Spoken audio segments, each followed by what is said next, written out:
Well, good afternoon and welcome to Seattle's Eastside Real Estate Podcast. I'm Dan Edwards, managing broker for the Eastside Real Estate team. Thanks for joining us today. It is Wednesday, October 13th, 2021. That's 31 shopping days until my wife's birthday. So I got some time to procrastinate that one.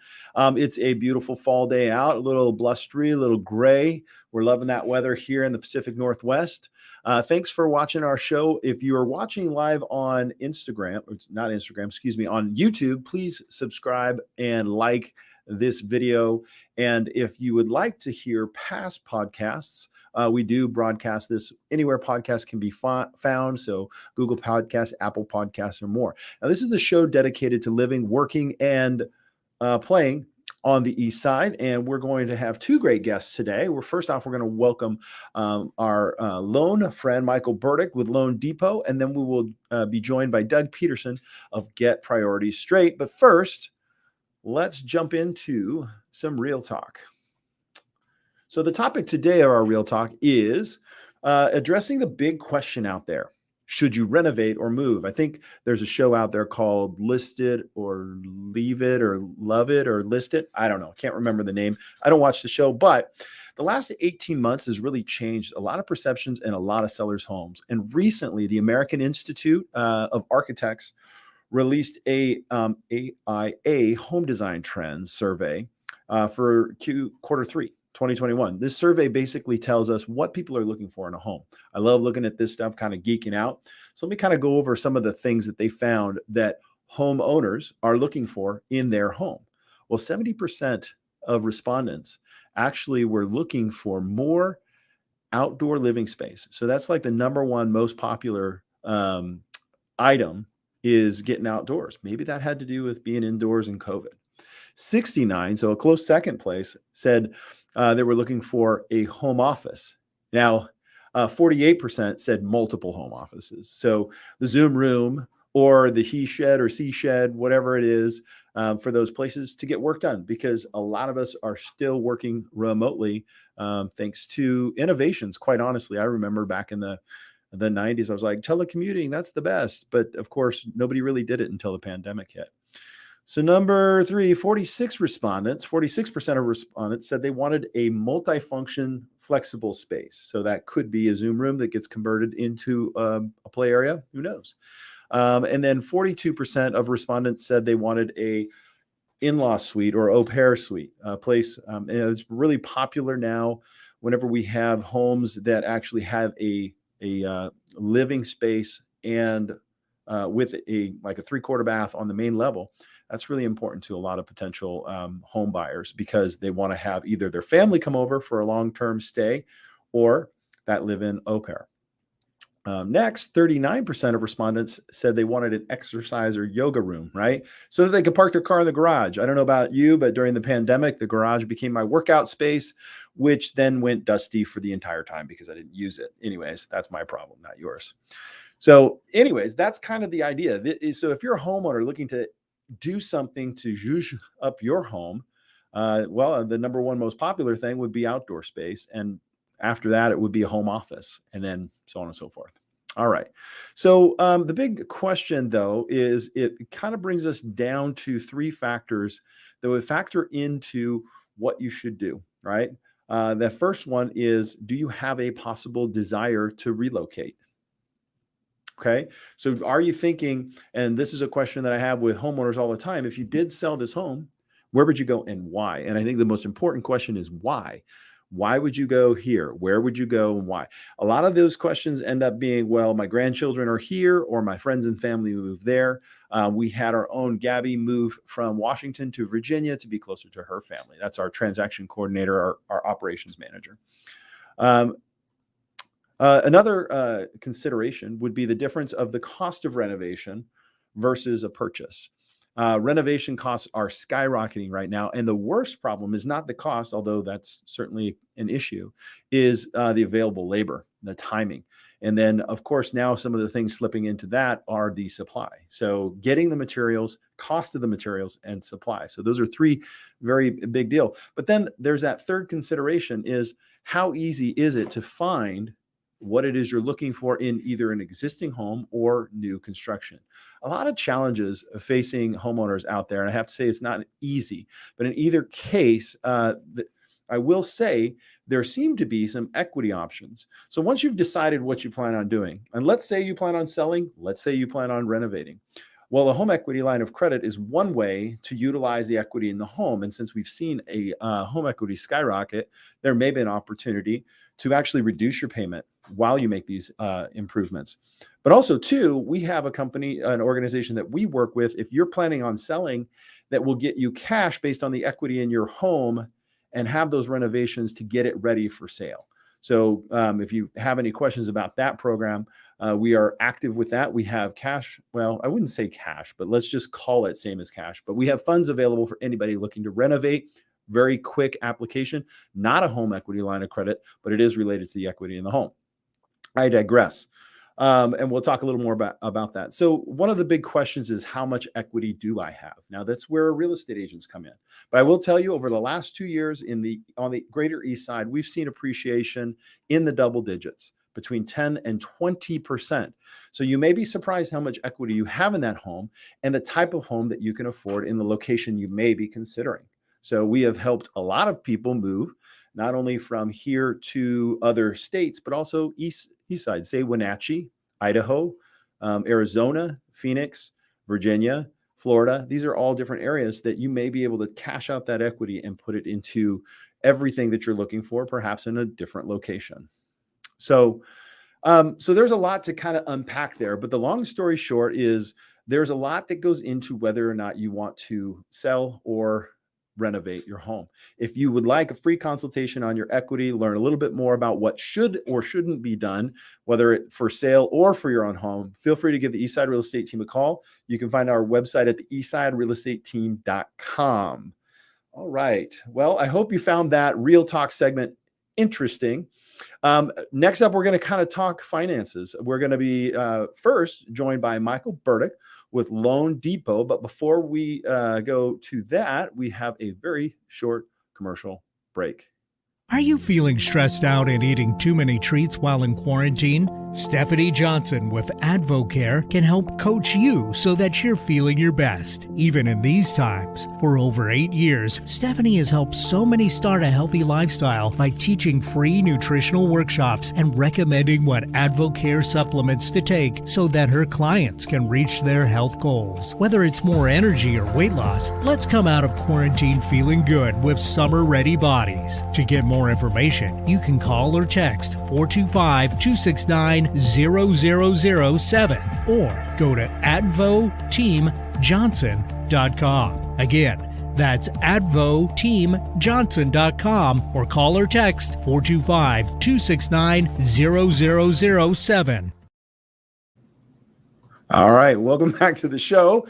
I'm Dan Edwards with the Eastside Real Estate Team, and you are listening to Seattle's Eastside Real Estate Team, Seattle's Eastside Real Estate Podcast. We are here with Michael Burdick. Let me add Mr. Burdick. Michael, welcome to the show. Hi, Dan. Thanks for having me. How are you doing today? Doing pretty good. How about yourself? Good. Long time no see. You were out at our pumpkin patch event we had this last weekend. That was a blast. Thank you so much for that. It was great seeing everyone. Your kids are adorable. I wonder where they get their good looks from their mother. They're freaking adorable. All right. So today we're going to talk about, what are we going to talk about? Let's share kind of what's been happening. It's been a while since we had a mortgage moment. Rates go up, rates go down. Where do we sit right now?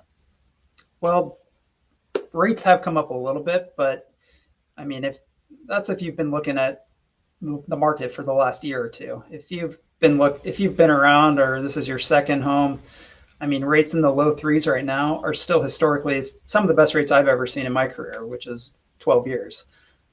They're not that rock bottom best rate we've ever seen that we saw, a year ago. But, with kind of news coming out, it sounds like as things open up, as the pandemic hopefully is leaving us, rates should continue to go up. Interest rates? That's getting some momentum and putting a fire under some people that are on the fence right now, whether they should buy or finally get that refi done and stuff like that. So, okay. So you're saying that you're seeing as we come out of this pandemic, that interest rates are going to start to kind of go up. Where are they at roughly right now for a 30-year fixed conventional?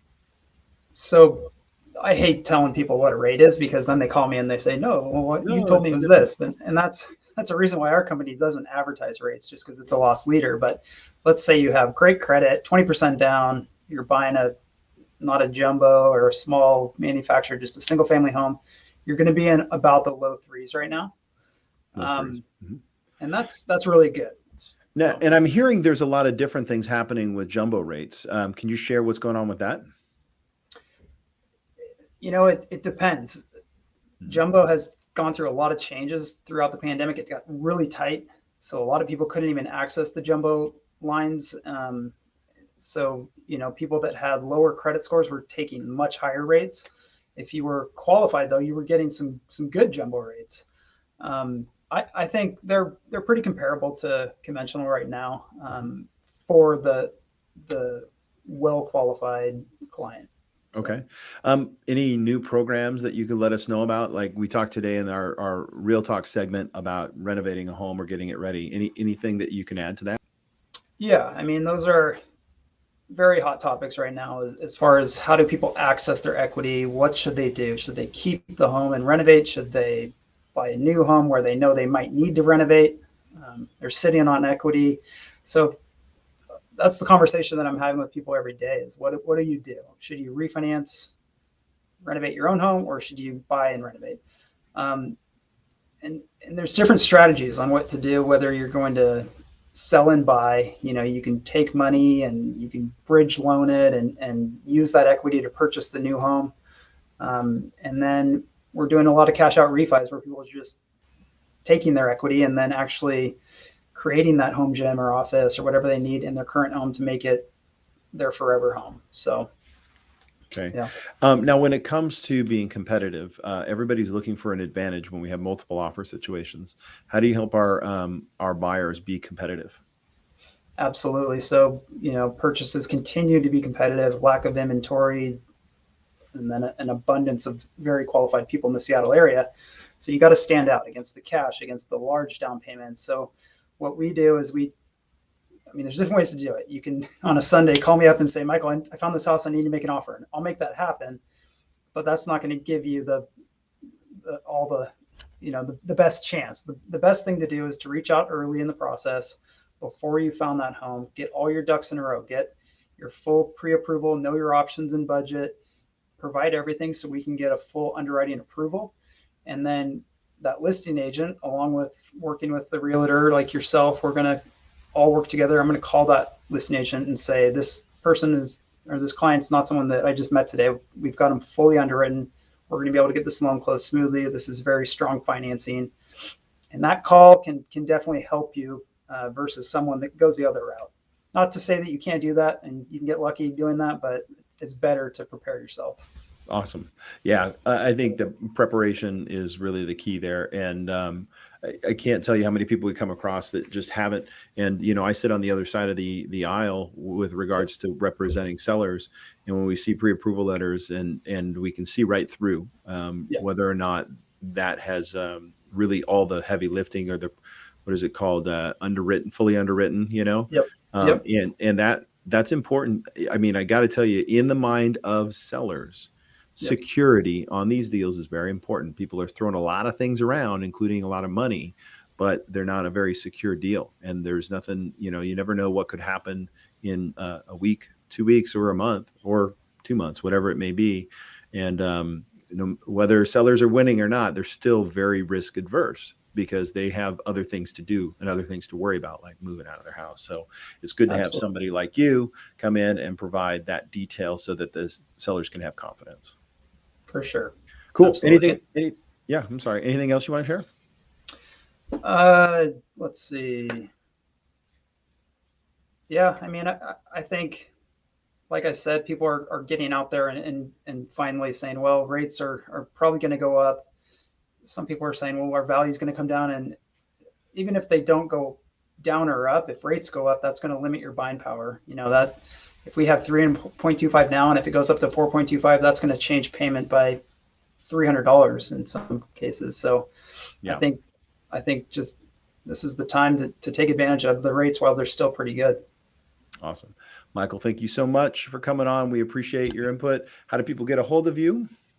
Michael Burdick. I've worked at Loan Depot for 7 years. I'm in downtown Bellevue. Google Michael Burdick, Bellevue, Loan Depot. Thank you. There you go. All right. Thanks for joining us.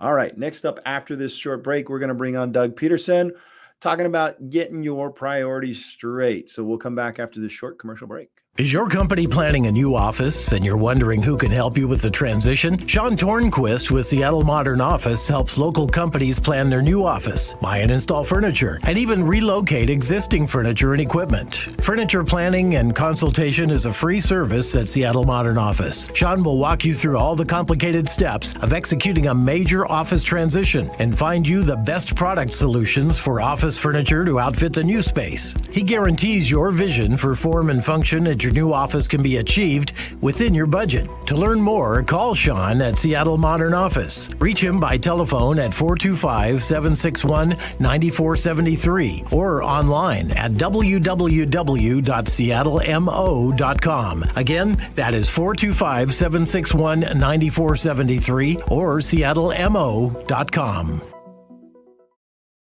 Awesome. Welcome back to the show. I'm Dan Edwards. You are watching Seattle's Eastside Real Estate Teams podcast, and we are now here. Oh, let's add him to the show. Doug, hey, welcome to the show. Hello, it's great to be here. Well, so glad that you could make it. It's been a little while. We had kind of a busy summer and weren't able to get you booked on because you're high flying. You're like in demand. I know it's actually more my fault because I was actually all over the place. But let me tell you a little bit about Doug. He's got 20 plus years of helping people align their goals and visions, both personally and professionally. He founded Get Priorities Straight in 2018 to provide a program that helps individuals maximize their personal income and improve their ability to invest. Having founded and run over 8 businesses in his career, Doug has perfected a system that works regardless of industry, marital status too, I suppose, or income. He's currently working with Amazon managers, wealth managers, real estate professionals, attorneys, and technology professionals. And Doug, we've got a cool Q&A today. So we're going to dive right in, but I'm not quite sure the first question. It says, if you have a good credit score, does that mean you're a credit risk? What do you mean by that? So helping people really balance their cash flow, a lot of times credit comes up and credit scores come up. Credit scores really measure how you've handled credit in the past. You could have a great credit score and have just lost your job and maybe not have income. So it just it's an algorithm from the credit agencies that says, have they paid their bills on time? Do they have too much credit utilization? Do they get a lot of credit cards? Do they cancel a lot of credit cards? So it doesn't necessarily mean you're good credit risk. It just means you have a high score based on what they measure. Okay. I have a question there. It doesn't look like it's very cloudy where you're at. Are you in town or are you somewhere else? I am in town. Wow. It just looks like you might have a patch of blue sky back there. I don't know. Just the way it's looking. It super nice. Well, blue drapes. I don't know. Okay. So how can somebody then, obviously credit score guides how low your rate can be in most instances. It also used to factor into the cost of your home insurance. How can somebody go about increasing their credit score? So learning a little bit about the factors, one of the biggest ones that people don't realize is that credit utilization is one of the high impact factors. And what that means is basically how much you're carrying on credit cards at the time the statement hits. Some people say there's a magic number below 33, but of course it's better to be at 0 because you don't want to be paying interest. Right. But if you're in the homeowner market or you're looking to buy something, make sure you pay off your balance in full before the statement date, and your utilization will literally go down to 0 on that particular card. If you have a number of cards and you have high utilization, one of the biggest things you can do is to take something like your 401k, borrow against it at 5% instead of paying 25 or 28%, and lower those utilization rates on your cards. But one thing that's important is don't take one that's at 80% and pay it off and leave one that's at 70%. Get them all at 50 or 40 or 30, and that'll help your score even more. And that's, from what I've heard, that is the biggest impact, is keeping it keeping a balance below the 30%. Obviously, the lower the better, right?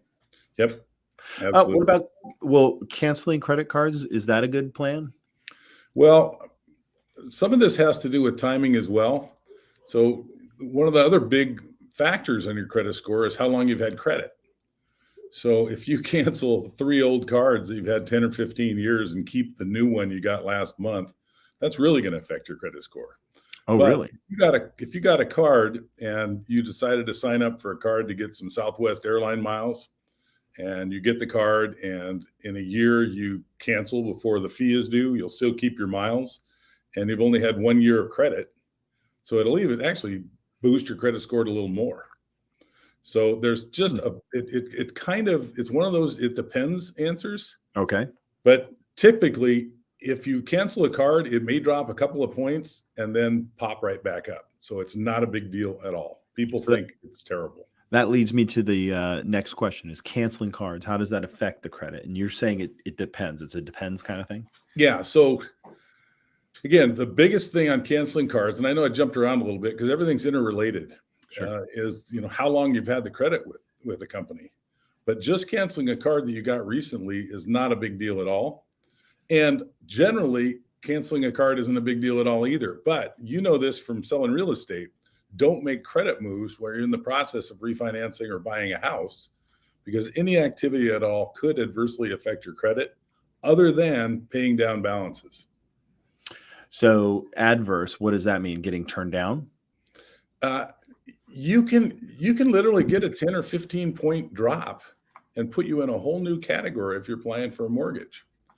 And I have had it go both ways. Now, I'm not in the mortgage business, but I've had people do just fine. And I guess the biggest answer is if you've had very few credit inquiries, you haven't been getting new cards or canceling a lot of cards, and you've got a good long length of credit, getting one card is not going to be a big deal at all.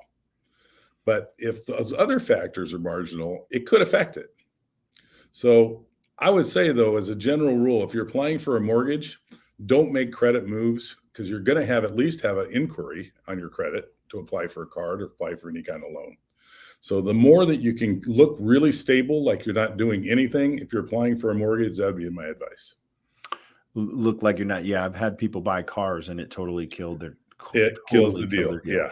Because not only now are they doing a credit score, but they're actually blowing up their ratio, their debt to income ratio. So it's best that in those 30 days between getting an offer accepted and closing on the deal that you don't buy anything on credit.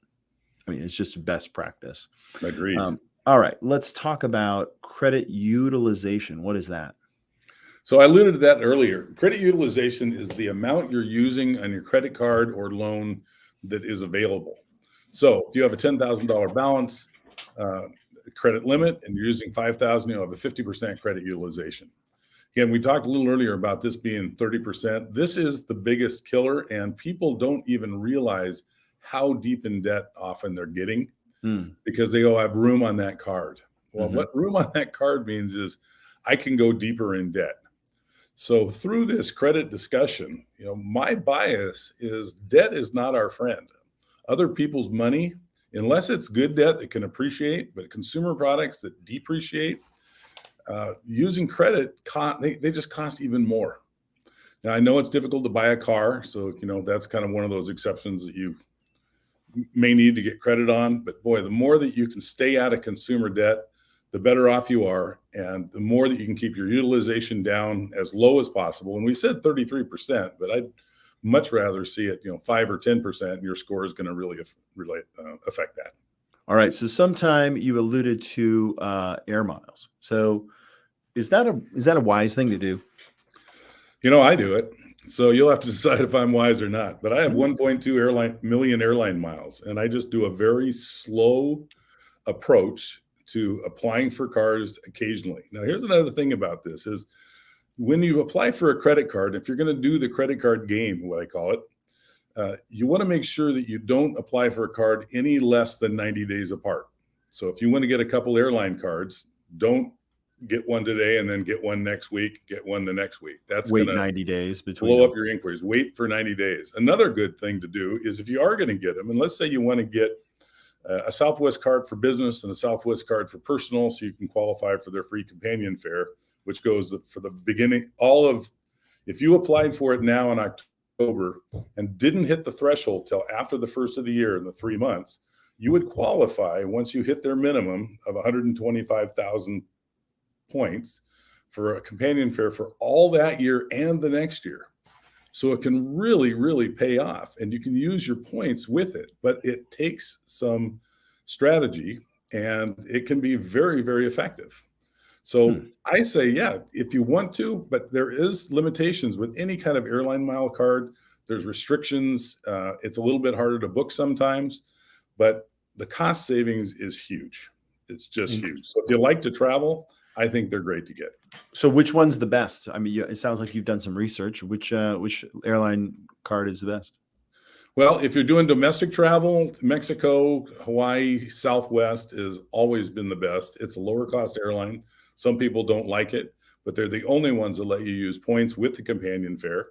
And that's what I would get. If you're traveling internationally, usually you always need a strategy. Don't just go out and say, this card has 80,000 miles, so I'm going to get it over this 60,000 mile card. Decide where you want to go first, so you don't have a bunch of points expiring that you can't use. And One World Airlines, we went to Australia. Alaska works with them. American works with them. They work with Canadian. There's all this is available on the internet. If you're looking for that, the points guy, Million Mile Secrets, there's a whole bunch of information out there. But I like Southwest for domestic, and I like Alaska and American for international travel, typically to Europe or Australia. Excellent. I dig it. All right, let's see. So tell me a little bit about how a most recent success story with because essentially we're talking about credit and taking advantage of that. Why don't you share with our watchers, listeners, kind of the impact that you have in the program that you have, Doug? Well, the best success story I have is a great one. It was a guy that had 98% credit utilization. He was an attorney. So his credit cards were pretty well maxed out, and it was to the tune of $125,000. We were able to roll that into a HELOC, which increased his credit score 136 points. His HELOC was at 4.75%, going from over 26%. So he was spending about $30,000 in interest in a year. Then we rolled that into a home refinance at 2.9%. So it just changed his life. Now he has no balances on his credit cards. And through the program that I do, which is really helping people intentionally manage their money and decide where it goes before they spend it and have a very clear spending plan, he knows if he's going into debt at all. And he has no credit card balances. And they've got an extra $30,000 every year that they were spending in interest. Oh, wow. They were spending. Oh, my gosh. That's incredible. And you get behind the 8 ball, you don't know what to do. I want to go and refinance. Well, you can't necessarily just do it easily. Right. Sometimes there's a step. And one of the steps we made in this case was we rolled a bunch of his unsecured debt into a 401k loan, then got a HELOC, increased the HELOC, then rolled it all in and paid back the 401k through the home refinance. Well, that's awesome, Doug. I think that, we love having you on a regular basis. I think narrowing down that credit score and also the tip about airline miles is a really good one. How do people get in touch with you? The easiest way is just go to schedulewithdoug.com. You can see my schedule or a phone number if you just want to call and set up a time to talk. I'd be happy to talk to you about your personal cash flow and any way that I could help you get on the same page with your partner and get more out of your money. Awesome. Well, thank you very much for coming on the show. I appreciate it. We look forward to having you back sometime soon. Thanks very much. Love being here, Dan.